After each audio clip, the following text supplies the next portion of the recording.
जय श्री राम। सुंदरकांड अध्याय 7।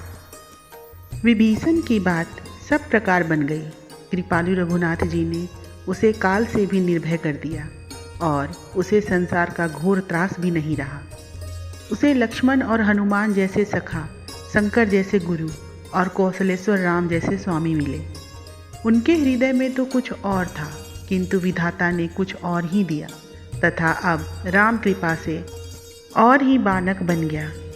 रणवीर रावण जिस पद को पाकर कलंक और क्लेशों का कोष बना हुआ था, विभीषण उसी पद को पाकर संपूर्ण दोषों के दल का दलन कर संसार का भूषण बन गया, जिसकी भुजाएं दोनों की रक्षा करने के लिए दीवार रूप है तथा जो उदार शिरोमणि प्रणत पालक और पवित्र प्रण करने वाले हैं, उन रघुनाथ जी के गुणों का देवता लोग प्रसन्न होकर पुष्प बरसाते तथा दुंदुभी बजाते गान करने लगे। गरीब निवाज रघुनाथ जी ने गरीब विभीषण को राजा बना दिया। इससे बड़े बड़े धनियों का अर्थात अपने को भक्त शिरोमणि समझने वालों का मान मर्दन हो गया। भगवान राम को किया हुआ प्रणाम महामहिमा की खान है। उससे सब प्रकार के मंगल रूप मणियों का प्रादुर्भाव होता है। आज भी अभियान छोड़कर भगवान राम की शरण जाने से इसी प्रकार भला हो सकता है। यह बात तुलसीदास ने शंकर को साक्षी कर भुजा उठा सौगंध खाकर कही है। कहो विभीषण की बात क्यों न बने, जो छल त्याग कर भगवान राम की शरण गए थे, जो कि 4 प्रकार के भक्तों के लिए चारों प्रकार के फल उत्पन्न करते हैं, जिनको किया हुआ मंगलमय मूल प्रणाम संसार में अमंगल की जड़ को उखाड़ डालता है, उन्हीं रघुनाथ जी ने जिनके सर पर अपना हाथ रखा, उन विभीषण जी की महिमा कौन कह सकता है, जो पाप और अनीति करते कभी नहीं अघाए थे।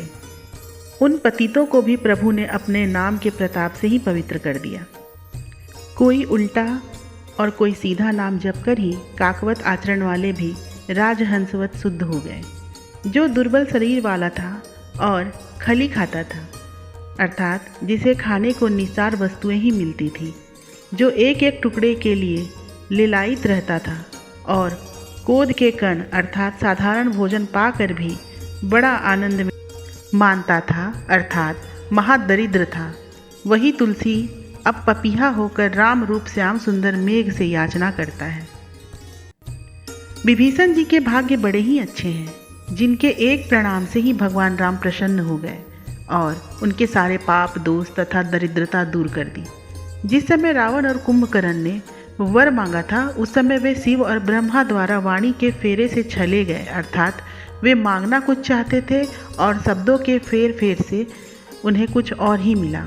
किंतु विभीषण ने तो राम के दर्शन मात्र से ही अविचल पद प्राप्त कर लिया, अर्थात उन्हें मांगने की भी आवश्यकता नहीं पड़ी। वास्तव में वे अच्छे दिन अच्छे शकुन से चले थे। स्वामी और सेवक का वह सम्मिलन देखकर सूखे वृक्ष भी फूलने फलने लगे। तुलसीदास जी कहते हैं, भाई का सम्मान हुआ सुनकर रावण मुख से तो हंसने लगा, किंतु हृदय में ईर्ष्या नल से जल उठा। राम की शरण जाने पर सभी का भला होता है, वह चाहे धनी हो या निर्धन, बड़ा हो या छोटा, बुद्धिमान हो या मूर्ख, अथवा दुर्बल हो या अति बलवान। जो पंगु, अंधे, गुणहीन और अकिंचन है, जिन्हें मांगने पर जब तक नहीं मिलता, उन्हें भी यदि संसार में जन्म लेकर राम के राजमार्ग अर्थात भक्ति योग का अवलंबन किया है, तो प्रभु ने उनको खूब निभाया। राम नाम के प्रताप रूप सूर्य की प्रखर किरणों में कि किलमस भी तुषार के समान पिघल जाता है। देखो, पुत्र के मिस से ही उनका नाम लेने के कारण अजामिल जैसा दुष्ट भी भवसागर से पार हो गया था। प्रभु के चरणों में प्रेम पूर्वक किया हुआ विभीषण का प्रणाम रूप कल्प वृक्ष तत्काल ही फलित हो गया। तुलसीदास जी कहते हैं, इसी प्रकार प्रभु का नाम स्मरण करते ही सबके लिए आकाश, जल और स्थल सभी मंगलमय हो जाते हैं। विभीषण कहते हैं, नाथ, मैं अपने कानों से आपका सुयश सुनकर शरण में आया हूँ। आप पाषाण रूपी अहिल्या, केवट, गिद्ध और सबरी के आवागमन रूप संस्कृति चक्रों को शांत करने वाले तथा शोक और श्रम के सीमा रूप सुग्रीव का दुख दूर करने वाले हैं। हे राम, आप कमल के समान नेत्रों वाले, सब प्रकार की विपत्तियों के नाशक, नवीन नील कमल की सी श्यामल कांति वाले तथा मेघ वर्ण वाले हैं। आपके सिर पर जटाजूट शोभायमान है कमर में मनोहर मुनि वस्त्र है तथा आप धनुष बाण और तरकस धारण करने वाले परम धीर रघुवंशी वीर हैं। मैं राक्षस राज रावण का भाई हूँ। मेरा नाम विभीषण है। मैं भाई के तिरस्कार से उत्पन्न हुई महान ग्लानि से गला जा रहा हूँ। हे पतित पावन, हे प्रणतपाल, हे करुणा सिंधु, आप मुझे लक्ष्मण जी द्वारा सेवित अपने चरणों में आश्रय दीजिए।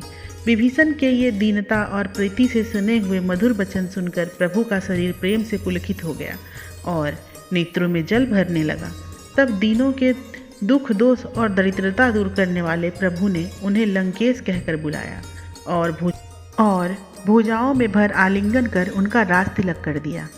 विभीषण जाति का राक्षस और अपना शत्रु होने से सब प्रकार त्याज्य था।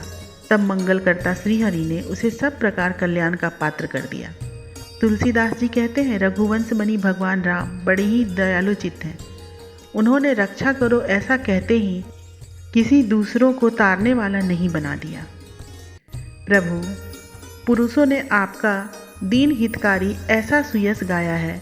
मैं भी आपको दीन बंधु कृपालु और मृदुल चित्त जानकर ही शरण में आया हूँ। मैं राक्षस वंश में उत्पन्न हुआ आपके शत्रु रावण का छोटा भाई विभीषण हूँ।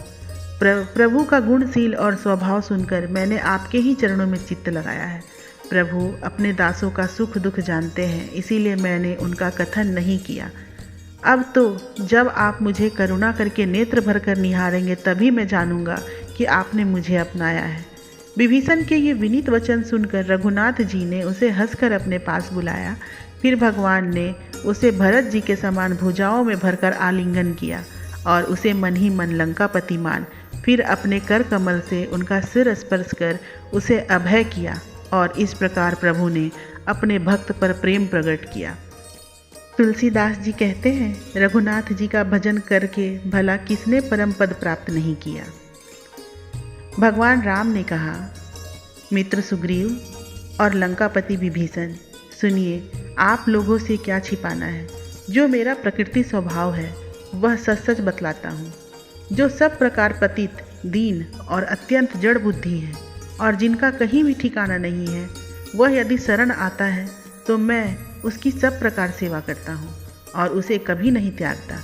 यह बात वाल्मीकि आदि ऋषीश्वर जानते हैं, जिनके चित्त में एकमात्र मैं ही परम हितकारी हूँ तथा जिन्हें और कोई भी उपाय नहीं सूझता, उन्हीं के लिए मैं देह धारण कर सारे कार्य करता हूँ और मेरा सुयश नष्ट हो जाएगा इस बात से नहीं डरता।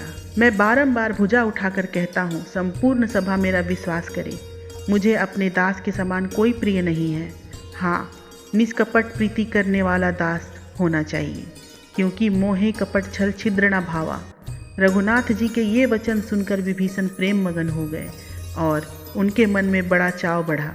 तुलसीदास जी कहते हैं, सब प्रकार की आशा और भय छोड़कर ऐसे प्रभु का ही गुणगान करो। रघुनाथ जी के सिवा और कोई भजने योग्य नहीं है। भला उनके समान और किसका हृदय कृपा से पूर्ण है। बताओ, और किस देवता ने शिला का उद्धार करके केवट को मित्र बनाया है, और किसने महापतित घृत को पिता के समान अपने हाथों से पिंडदान दिया है। ऐसा कौन देवता है जिसने सबरी के फल खाकर जल पिया हो, और बाली के भय रूप समुद्र में डूबे हुए सुग्रीव को भी किसने बाँह पकड़कर निकाला है। इस प्रकार जब विभीषण ने भगवान के भजन का प्रभाव कहा तो सारी वानर सेना सुनकर सजीव हो गई। वास्तव में तुलसीदास के प्रभु कौशलपति श्री राम ही सब प्रकार से बलि अर्थात उत्कृष्ट हैं। जय श्री राम।